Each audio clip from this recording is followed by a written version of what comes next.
When you are buying a used car, it is good to know a lot about the car you are interested in.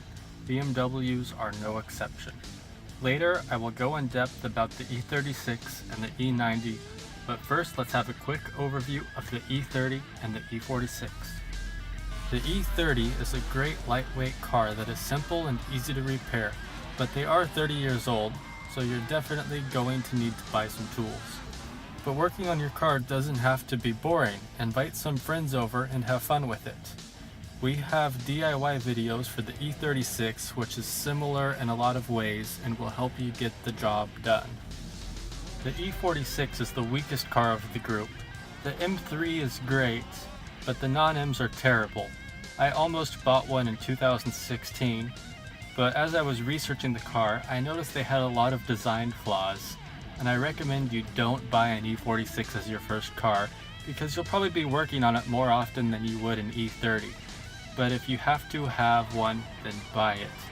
There are at least 10 323 and 325i's for sale with a clean title for under $2,000 in this area now. Now the E36 is my favorite. I think it is one of the best cars ever designed. It's fast, it handles well, there's a lot of visibility, it's easy to work on, and it has the most reliable engine that BMW ever made, the M50 B25, which is also found in the E34. I know a few people will disagree, but mine runs perfectly with 197,000 miles, and there's a story of a guy that bought a 525i with 357,000 miles and ran it for an entire season of endurance racing and still didn't have to do any major service to the car after the season was over. One of the first things you want to check are the onboard diagnostics.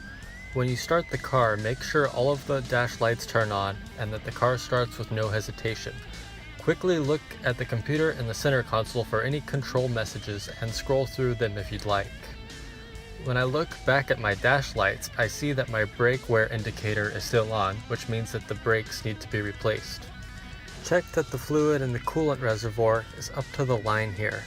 And if you smell burning, check for smoke back here. It comes from your valve cover gasket. E36s are always leaking from the power steering, so check under the car to see if there's any fluid. The E90 was my first car. I have had it for 5 years and have driven it from 49,000 to 107,000 miles, and it's needed very little maintenance. The secondary air system failed, but it only cost $10 and took about 5 minutes to fix. The water pump, valve cover gasket, and starter have also failed and were more expensive, but they have been replaced too. It has been a great car. It handles good, it accelerates fast, and it gets me anywhere I want to go. The only issue is that it's difficult to work on because the air conditioner covers up over half of the engine bay, and when it brakes, the anti-theft device locks the steering wheel for no reason. For the E90, we are also going to check the dash for any lights or error messages, and then after we are going to check the center console for the next scheduled maintenance by clicking on Info Sources and then Service Info.